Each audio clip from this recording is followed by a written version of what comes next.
Vivek, you stay put. Siddharth Purohit, Senior Equity Strategist at Angel Broking, is on the line with us, and we have Avinash Gorakshikhar as well. But Siddharth, let me come to you first.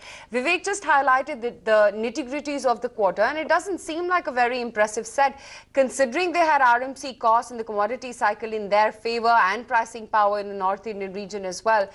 The numbers have missed the estimates. Siddharth, is my voice reaching you? Hello. Yeah, hi. See, the details number, I'm yet to see the further details, but on the prima facie number looks that, it has been marginally lower than what we were initially expecting. Even, no doubt, volume growth was not supposed to be great again because it was you cannot compare it to, last quarter, because last quarter was always a strong quarter for, all the cement players.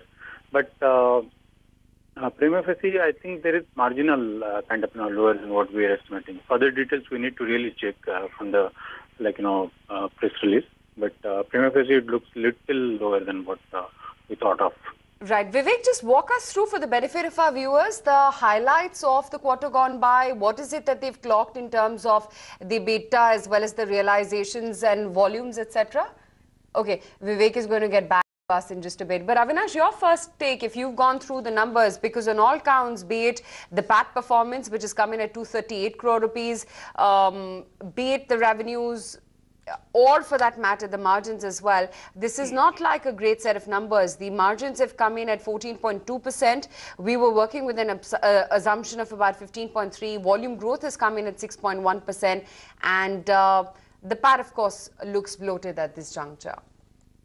No, I think definitely, the top line growth has been a little bit of a disappointment because the street was expecting top line to be in excess of 3,000 crores. And at least the cost drivers were in favor of ACC in this quarter. So one was expecting that EBITDA margins could possibly touch about 15-odd%, which again was a slight miss. But if you look at the volume growth, I think that has been the only silver lining and the positive side where we were not expecting a very significant kind of volume growth, and 6% volume growth definitely looks to be pretty strong.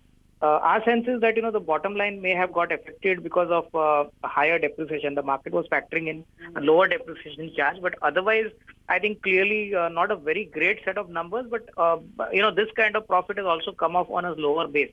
So mind you, I mean, going forward, I think key factors to watch would be what kind of cement pricing happens in the coming quarter, what kind of volume growth the company is confident to actually, sustain. And more importantly, what has been the update on cost-saving measures, especially, what has been the status of operation of plants in eastern India, where cement prices have actually gone up.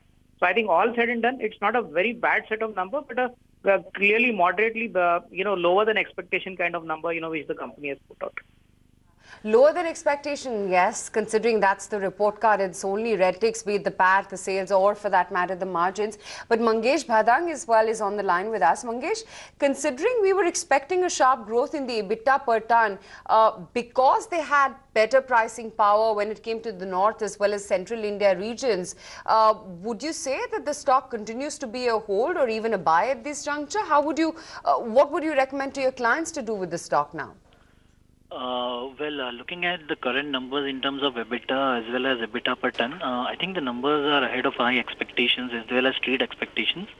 The volumes are down about 1.3% and not higher, but even realization on a QOQ is up more about 2%. So I think it's line, the realization growth has been in line with expectation.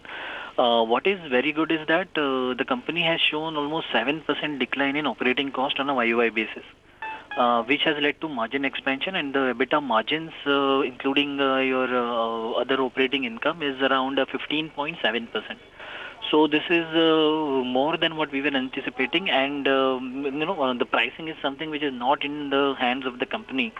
But from next quarter onwards, even pricing will support them, and the kind of growth they have shown in terms, the kind of improvement they have shown in cost is definitely going to be good for the company. At 1700, I think I would definitely not buy more of ACC right now. However, since the deal has gone through with the for the simplification of structure of wholesale in India, I think one should not be selling ACC or Ambuja right now. Right. Okay, Siddharth, if you've had the chance to now look at the press release, what's been your take? Because Mangesh here has a different take on ACC's numbers, and he's saying, once you look into the nitty-gritties, it's not all that bad a performance. See, what actually, if you observe last many quarters, ACC has really not outperformed in terms of volume growth compared to the market leader Ultratech. So where, no doubt now there is a simplified structure for the, at the group level.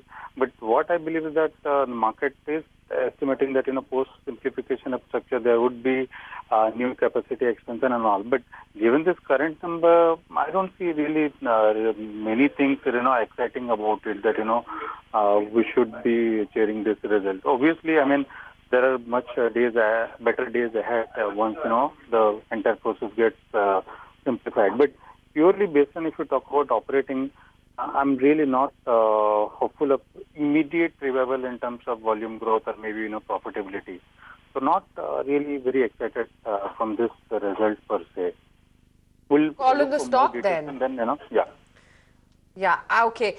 Gentlemen, I think I'm going to have to thank you on that note because Maruti's numbers should be out any second now. We're working with a revenue number of 15,175 crore rupees as Maruti begins to now pick up a wee bit from the lows of the day and now just about nudging the green line, in fact, as we speak. And Maruti should be out in a second. The PAT performance, 1480 crore rupees. That's quite a significant jump from what this ET Now poll was actually pricing in. 1275 is the number that we were working with, so just optically going by the first flash, the PAT looks like a big beat. I'm still waiting for the top line performance because we're pricing in an uptick of about almost 13% in terms of the revenue. 15,175 odd crore rupees is what we're expecting. The PAT right